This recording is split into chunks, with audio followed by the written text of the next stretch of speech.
So, can the Galaxy S8 extinguish some of the fears that consumers have over mobile Samsung devices? Extinguish or no? Is that too inflammatory?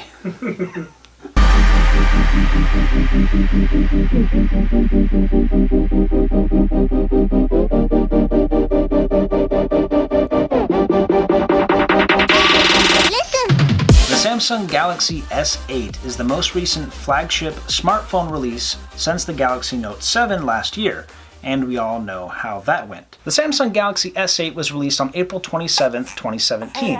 And speaking of things released this year, on April 27th, this guy.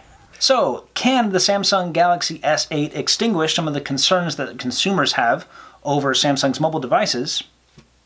Let's find out. First and foremost is the display. With the essentially non-existent bezels on the sides and the very minimalistic bezels on the top and bottom, this is an absolutely beautiful screen. It's very bright. It's an AMOLED screen, meaning that it's an always-on display. You can turn off all the individual pixels that aren't being used, so you can get deeper blacks and, of course, conserve battery life. It's a 2960 by 1440p display. Of course, that can be downscaled to preserve battery life as well, and it is effectively the best viewing experience on any phone to date. Just to put that in perspective, that is an 84.4% screen to body ratio. This doesn't feel like a large phone. It doesn't feel like one of the phablet phones that we've seen recently. However, you can fit almost an entire iPhone 7 in just this display alone. And of course that percentage goes up to an 88.6% screen to body ratio if you opt for the plus size model. Plus size model. I like plus size models. Next is the processor. This is an octa-core Snapdragon 835 rated at 2.45 gigahertz, so this is plenty of power to do literally anything that you need to use a smartphone for, especially in multitasking is when you really see this processor flex its muscles. Next is the camera. The rear-facing camera is mostly the same carryover components from the Galaxy S7, however it does have a different image sensor, and the front of the phone does sport an entirely revamped camera. It's 8 megapixels, it uses the f1.7 lens, however this front-facing camera has autofocus, so your selfies can be nice and crisp as well as your Snapchat photos. The battery is also largely the same. It's the same size, the 3000 milliamp hour battery. However, the S8 Plus has a 3500 milliamp hour battery. Although the battery is the same size, you will likely see a little bit shorter battery life in the S8. That being, of course, it's powering a larger and more crisp and brighter display than before. However, I'd say most people will get through a day just fine without experiencing any downtime. And that brings us to the operating system, which is Android 7 Nougat. However, it does have Samsung skin over the top of it.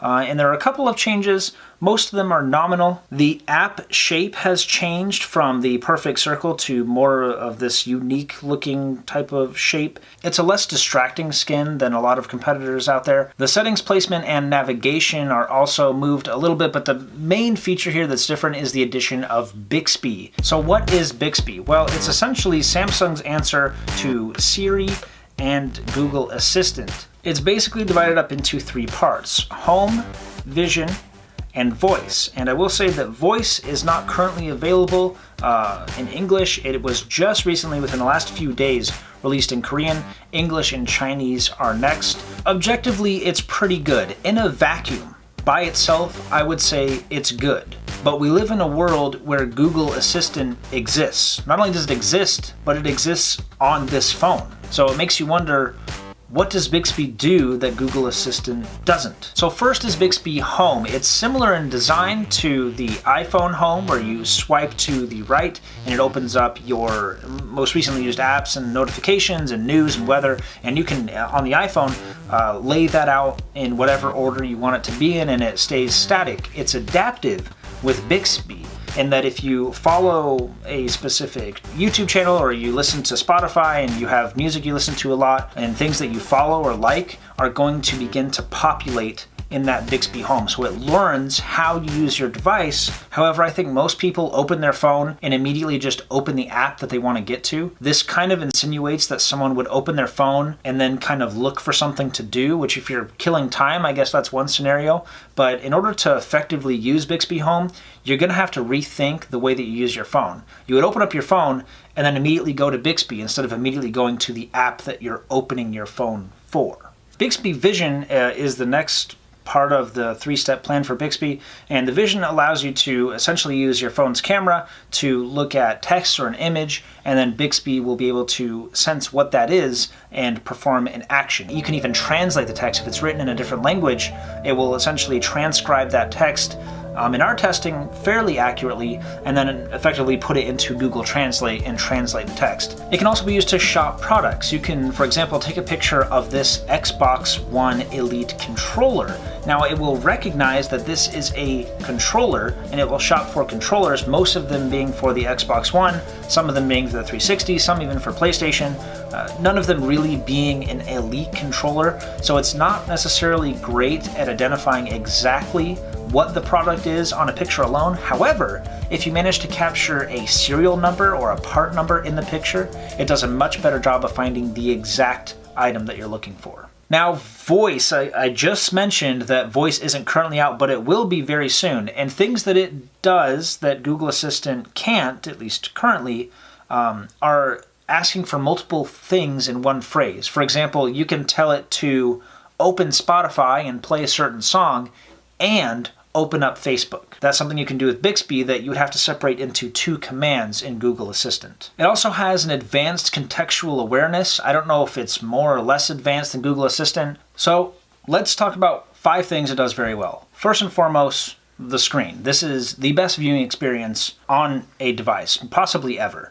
With the edge-to-edge screen, the really tiny bezels, the Quad HD resolution, and the very high brightness and contrast levels, you will not get a better viewing experience on any phone, unless of course you get the S8 Plus. The second best thing about this phone is the multitasking. Now, there are other phones out there that multitask. We're aware of that. However, this is hands down the best implementation of multitasking. It has the cleanest implementation. Some apps even auto adjust. For example, YouTube. The screen size for the YouTube app is a constant, so it will automatically frame your first multitask app to fit the YouTube screen, and then you can populate whatever you want underneath it, whether it's Facebook or your Twitter feed. However, although the multitasking is very good, the apps need to support it. If you try to open an app that doesn't support it, you're going to be met with an error message saying that that app does not support the multitasking feature. The third best thing about this phone is that it is fast. That processor alongside with the optimized operating system mean that it's incredibly snappy, even while multitasking.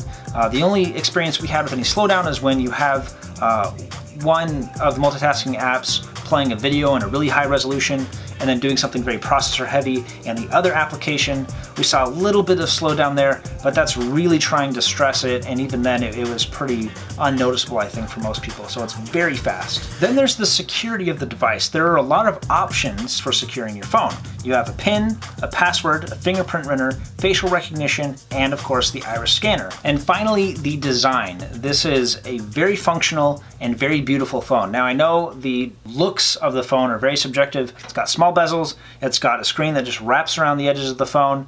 It looks fantastic, and it's very functional. The only part here where I leave a little bit of a caveat is that the fingerprint scanner may be out of reach for some people. I have very average sized hands, and I have a difficult time reaching the fingerprint reader. I think people with my hand size or smaller are going to have a hard time reaching that fingerprint scanner, especially if you step up to the S8 Plus. It would be much better if it were implemented in a location similar to Google Pixel, somewhere in the middle of the phone where your finger is going to be resting naturally. But really, that is the only thing. Apart from that, the design of this phone is fantastic. So there are also 5 things that maybe aren't so great, and to be honest, it was a little bit hard to come up with 5 because this is a really good phone. First and foremost is that Bixby button.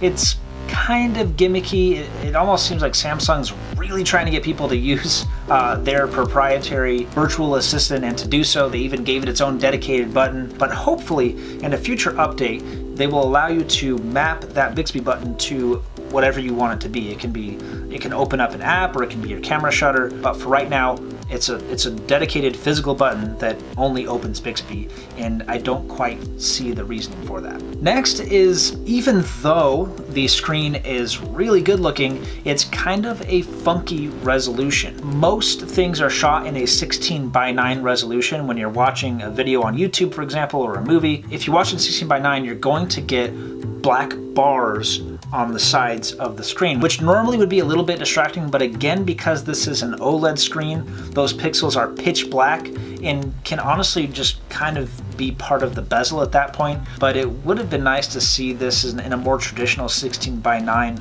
aspect ratio, and the content would fit more snugly on the device. Next is the camera. I mentioned previously that this is basically a carryover from the S7, and that's not necessarily a bad thing. That was a really good camera until the iPhone 7 and the Google Pixel came out. Those are the undisputed kings of the hill right now. You can argue one way or another whether the Google Pixel or the iPhone 7, I should say 7 Plus, have a better camera. This could have been a great opportunity for Samsung to go in there and kind of rewrite the book, or at least contend with the iPhone 7 and the Google Pixel. This is not a reason to not buy the phone. This is still a really good camera. It was kind of a missed opportunity to compete with other cameras in the segment. Next is the proprietary software. Now this is something that plagues really all Android devices to varying levels. In this example, the carrier is AT&T and they have their own proprietary apps.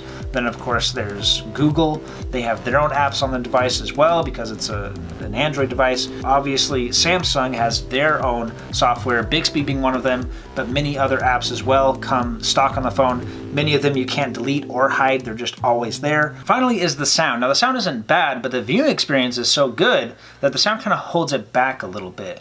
But obviously plugging in any pair of headphones is better than listening to really any speaker on a phone, and you can do that pretty easily because this has a headphone jack.